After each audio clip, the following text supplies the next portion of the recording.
viens à mon aide. Seigneur, viens vite à mon secours. Gloire au Père, au Fils, au Saint-Esprit, maintenant et toujours. Dans les siècles des siècles. Amen. Alléluia. Io Esprit Saint, Illumine nos cœurs, remplis-nous de ta paix. Ô nous murmure,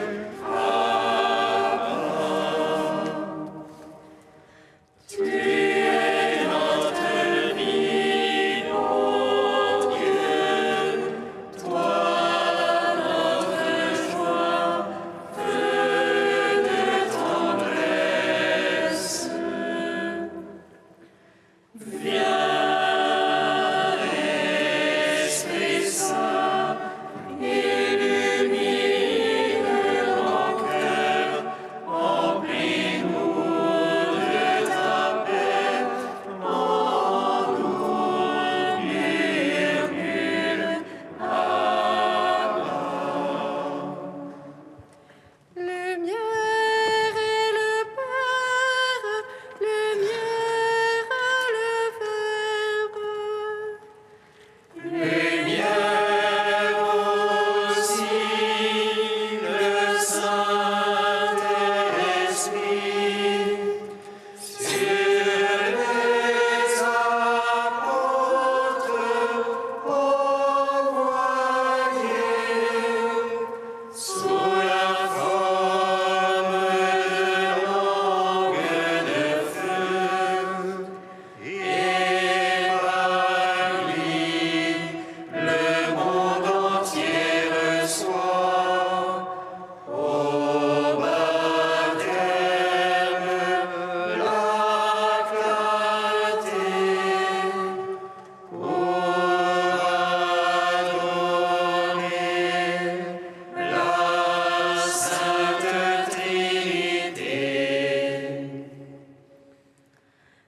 Lumière et le Père, lumière le Verbe, lumière aussi le Saint-Esprit sur les apôtres envoyés sous la forme de langues de feu et par lui le monde entier reçoit au baptême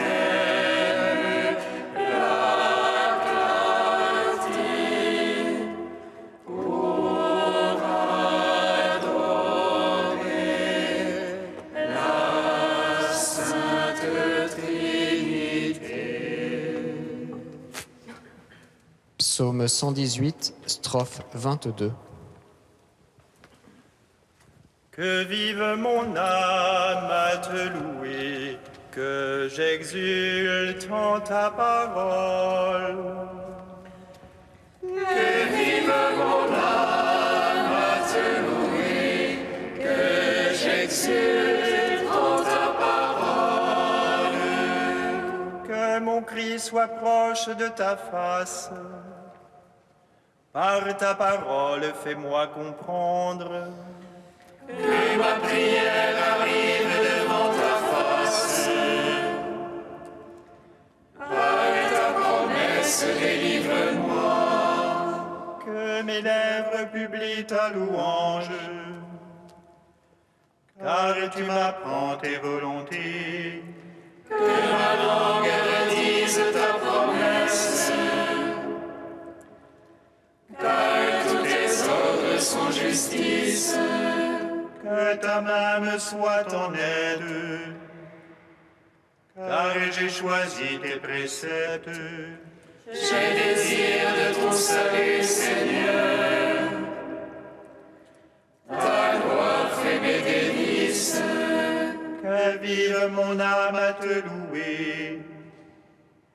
Tes jugements me soient en aide. Je m'égare, brebis perdue. Viens chercher ton serviteur. Non, je n'ai pas oublié tes commandements. Ton salut selon ta promesse. Gloire au Père, au Fils, au Saint-Esprit. Pour les siècles des siècles. Amen. Que vive mon âme à te louer, que j'exulte en ta parole. Psaume 1. Je veux contempler ta puissance et ta gloire, car ton amour, Seigneur, est meilleur que la vie. Je veux contempler ta puissance et ta gloire, car ton amour, Seigneur, est meilleur que la vie. Heureux est l'âme, celui-là, qui ne va pas au conseil des impies, Ni dans la voie des égarés ne s'arrête, ni au banc des rieurs ne s'assied, mais se plaît dans la loi du Seigneur, mais murmure sa loi jour et nuit. il est comme un arbre planté près du cours des eaux, Qui donne son fruit en la saison, et jamais son feuillage ne sèche. tout ce qu'il fait réussit. Rien de tel pour les impies, rien de tel. Non, ils sont comme la balle, emportés par le vent de sur la terre. Au jugement, les impies ne tiendront. Les égarés à l'assemblée des justes. Car le Seigneur connaît la voie des justes, mais la voie des impies va se perdre. Gloire au Père, au Fils, au Saint-Esprit. Pour les siècles des siècles. Amen. Je veux contempler ta puissance et ta gloire, car ton amour, Seigneur, est meilleur que la vie. Psaume 6. Seigneur, ne me châtie point dans ta colère, Dieu ne me reprend point dans ta fureur. Pitié pour moi, Seigneur, je suis sans force, guéris-moi, mes os sont bouleversés. Mon âme est toute bouleversée, mais toi, Seigneur, jusque à quand? Reviens, Seigneur, délivre mon âme, sauve-moi en raison de ton amour. Car dans la mort, nul souvenir de toi, dans les enfers qui te loueraient. Je me suis épuisé en gémissement, chaque nuit je baigne ma couche. Dans les larmes, j'arrose mon lit, mon œil est rongé de pleurs. J'ai vieilli entouré d'oppresseurs, loin de moi tous les malfaisants. Car le Seigneur entend la voix de mes sanglots, le Seigneur accueillera ma prière. Mes ennemis confondus, bouleversés, reculeront soudain confondus.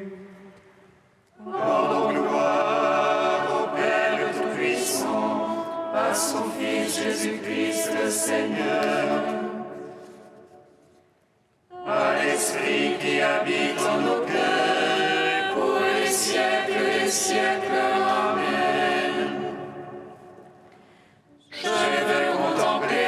puissance et ta gloire, car ton amour, Seigneur, est meilleur que la vie. Cantique d'Isaïe 27, page 274. La vigne délicieuse, chantez-la, moi le Seigneur j'en suis le gardien. À tout instant je l'arrose, de peur que ne tombe son feuillage. Nuit et jour je la garde, je n'éprouve plus de colère. Hier, épines et ronces, je leur ferai la guerre, je les brûlerai toutes. Ou bien qu'on s'abrite en mon refuge, qu'on fasse la paix avec moi. Dans les jours à venir, Jacob poussera des rejetons, il fleurira et remplira de fruits la face du monde. Ce jour-là, le Seigneur sera comme une couronne de gloire, un diadème splendide pour le reste de son peuple. Un esprit de justice pour celui qui siège au tribunal, et un esprit de vaillance pour celui qui lutte. Ainsi parle le Seigneur, voici que je pose en Sion une pierre témoin. Angulaire, précieuse, fondamentale, celui qui croit ne bronchera pas. Et je prendrai le droit comme mesure, et la justice comme niveau. Gloire au Père, au Fils, au Saint-Esprit, pour les siècles des siècles. Amen.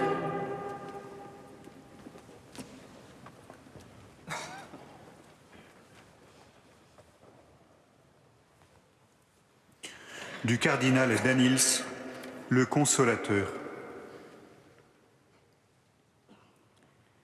Une fois l'Esprit donné, les yeux des disciples s'ouvrent. Ce que Jésus avait promis dans son discours d'adieu, selon Jean, cela devient réalité. Le Paraclet, l'Esprit Saint que le Père enverra en mon nom, lui vous enseignera tout. Maintenant, tant de choses deviennent soudain claires. L'Esprit nous donne d'abord un nouveau regard sur Dieu, un regard plus profond. La foi en un seul Dieu, fierté et privilège d'Israël parmi tous les peuples, s'épanouit en une foi au Dieu Trinité. Dieu est Père, Fils et Esprit. Pour la première fois, ceci est l'entière vérité sur Dieu, une vérité que personne ne connaissait. L'Esprit vient nous l'enseigner. Nous, chrétiens, même après 20 siècles, nous ne nous y sommes pas encore entièrement faits.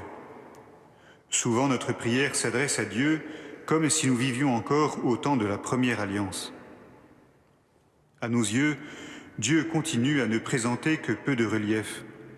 Il reste surface plane et du coup, nous passons à côté de l'immense richesse de ce que Jésus est venu nous révéler à propos de lui. Là où n'existe aucune différenciation, il ne peut y avoir non plus d'amour, parce que l'amour suppose divers pôles. Sans face à face, pas d'amour possible. Aussi, dans notre approche de Dieu également, s'impose une certaine dynamique.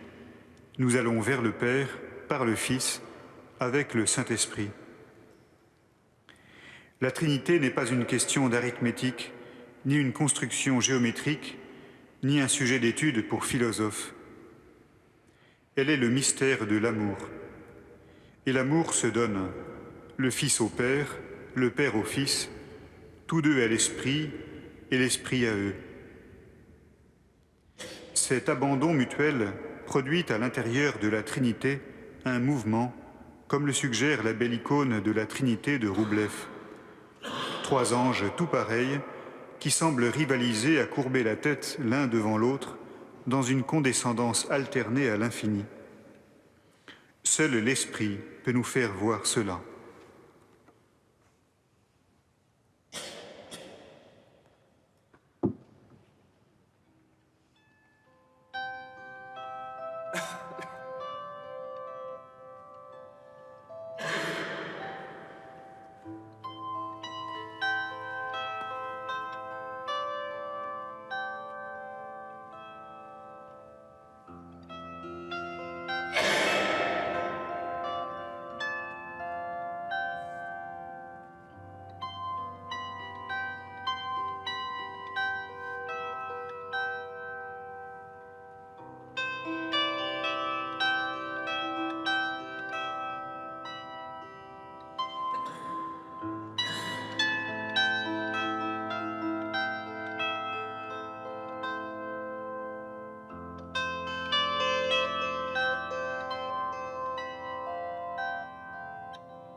Lecture de la lettre de saint Jacques. Bien-aimés, d'où viennent les glaires, d'où viennent les conflits entre vous? N'est-ce pas justement de tous ces désirs qui mènent leur combat en vous-même? Vous êtes plein de convoitises et vous n'obtenez rien, alors vous tuez. Vous êtes jaloux et vous n'arrivez pas à vos fins, alors vous entrez en conflit et vous faites la guerre. Vous n'obtenez rien parce que vous ne demandez pas. Vous demandez, mais vous ne recevez rien. En effet, vos demandes sont mauvaises, puisque c'est pour tout dépenser en plaisir. Adultères que vous êtes, ne savez-vous pas que l'amour pour le monde rend ennemi de Dieu? Donc celui qui veut être ami du monde se pose en ennemi de Dieu. Ou bien pensez-vous que l'Écriture parle pour rien quand elle dit « Dieu veille jalousement sur l'Esprit qu'il a fait habiter en nous ». Dieu ne nous donne-t-il pas une grâce plus grande encore? C'est ce que dit l'Écriture. Dieu s'oppose aux orgueilleux, aux humbles il accorde sa grâce. Soumettez-vous donc à Dieu et résistez au diable. Il s'enfuira loin de vous. Approchez-vous de Dieu et lui s'approchera de vous. Pécheurs, enlevez la souillure de vos mains. Esprit double, purifiez vos cœurs. Reconnaissez votre misère et prenez le deuil et pleurez. Que votre rire se change en deuil et votre joie en accablement. Abaissez-vous devant le Seigneur et il vous élèvera. Gloire à toi, Seigneur, louange à toi.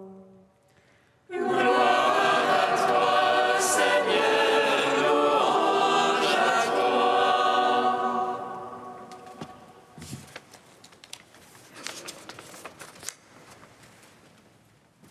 Dans ce passage de son épître, saint Jacques analyse les origines de ce qu'il appelle les guerres ou les conflits. Dans notre langue, le second de ces termes a une signification plus large qui englobe la signification du premier. On parle en effet de conflit mondial aussi bien que de conflit familial, choses qui sont assez éloignées l'une de l'autre. Si le premier peut être nommé par le mot guerre, la seconde n'a pas grand-chose à voir avec celle-ci, sinon un affrontement et une certaine violence. Ici, il s'agit de conflits entre les chrétiens de l'Église naissante. On pensera aussitôt qu'il s'agit du second sens du mot conflit, plus atténué. Cependant, Jacques va jusqu'à dire « Vous n'obtenez rien, alors vous tuez ». Comprenons donc le mot conflit avec toute l'étendue de son sens. Jacques pose la question « D'où viennent les conflits entre vous ?» Cela ne reprend-il pas une question lancinante de notre temps? Devant le spectacle de conflits en tout genre que relatent les médias ou qui sont présents dans notre expérience personnelle, la question n'est-elle pas « pourquoi ?» Il ne manque pas d'analystes et de sciences humaines pour tenter de déceler les causes d'un conflit armé ou d'un conflit familial. Mais si ces analyses étaient exactes, il serait facile de faire la paix. Or, nous constatons que le temps passe et que les conflits restent bien souvent. Alors que nous dit saint Jacques? Pour lui, tout vient de notre manque de conformité à la volonté de Dieu, à laquelle le monde s'oppose. Soit nous ne prions pas, soit nous demandons dans notre prière autre chose que ce que Dieu veut. On dira, comment savoir ce que Dieu veut? À cela, on peut répondre que nous avons l'Écriture pour nous apprendre ce que Dieu aime et ce qu'il n'aime pas. Toujours est-il que nous confondons trop souvent la volonté de Dieu et nos propres désirs. Et ces désirs, qui restent frustrés, puisque Dieu ne les exauce pas s'ils ne sont pas conformes à sa volonté, deviennent source de conflits. Aussi, Jacques donne la solution, l'Esprit Saint et l'humilité. Devant l'énormité du problème que soulève saint Jacques, surtout si on l'étend au conflit en général et pas seulement au conflit au sein d'une communauté chrétienne, il suffirait de l'Esprit Saint et de l'humilité pour parvenir à la paix. Ce que nous dit saint Jacques n'est certes pas une recette, et encore moins une recette facile. L'humilité touche au fond du problème, celui de notre orgueil, qui est inspiré par le diable. Se débarrasser du diable est bien la seule solution à un conflit qui s'envenime. L'Esprit Saint, lui, est l'aspect plus positif de la démarche à suivre. C'est lui qui peut nous inspirer les actions à entreprendre et qui peut nous mener là où Dieu veut que nous allions. C'est donc une question cruciale que soulève saint Jacques. Alors, en cas de conflit, pensons à la question « Où est la volonté de Dieu pour moi ?»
Nous te prions, Seigneur, ami des hommes.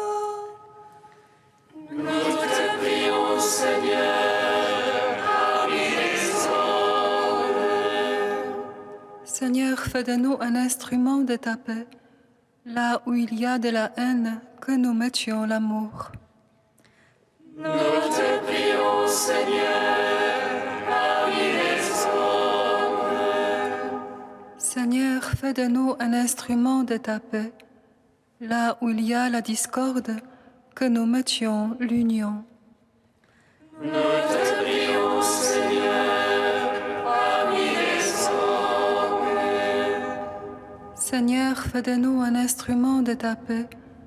Là où il y a l'erreur, que nous mettions la vérité.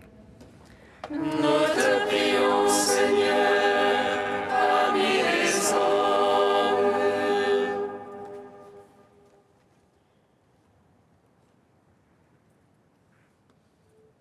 Dieu saint, saint fort, saint immortel, prends pitié de nous. Dieu saint, saint fort, saint immortel, prends pitié de nous. Dieu saint, saint fort, saint immortel, prends pitié de nous. Gloire au Père et au Fils et au Saint-Esprit, maintenant et toujours et dans les siècles des siècles. Amen. Saint immortel, prends pitié de nous. Dieu saint, saint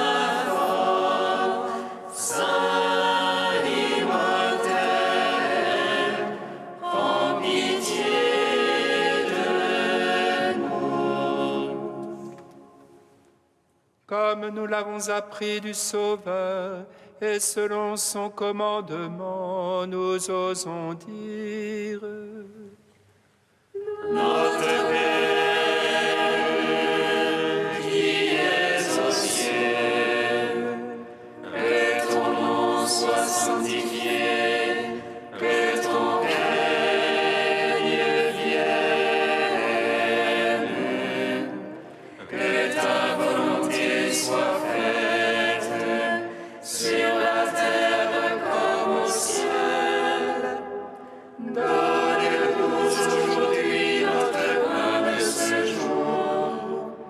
Pardonne-nous nos offenses, comme nous pardonnons aussi à ceux qui nous ont offensés. Et ne nous laisse pas entrer en tentation, mais délivre-nous du mal.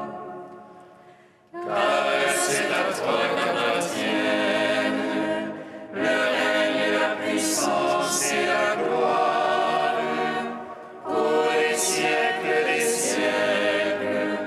Amen. Accorde-nous, Dieu Tout-Puissant, de conformer à ta volonté nos paroles et nos actes, dans une inlassable recherche des biens spirituels.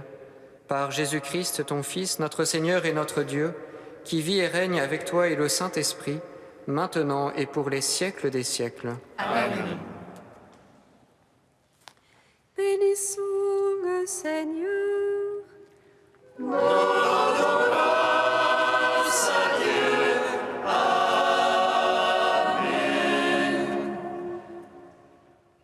L'ange annonça à Marie qu'elle serait la mère du Sauveur. Et elle conçut de l'Esprit Saint. Réjouis-toi, Marie, pleine de grâce, le Seigneur est avec toi. Tu es bénie entre les femmes, et Jésus, le fruit de ton sein, est béni. Voici la servante du Seigneur. Qu'il me soit fait selon ta parole. Réjouis-toi, Marie, pleine de grâce, le Seigneur est avec toi. Tu es bénie entre les femmes, et Jésus, le fruit de ton sein, est béni. Et le Verbe se fait chair. Et il a demeuré parmi nous. Réjouis-toi, Marie, pleine de grâce, le Seigneur est avec toi. Tu es bénie entre les femmes, et Jésus, le fruit de ton sein, est béni. Prie pour nous, Sainte Mère de Dieu. Afin que nous soyons rendus dignes des promesses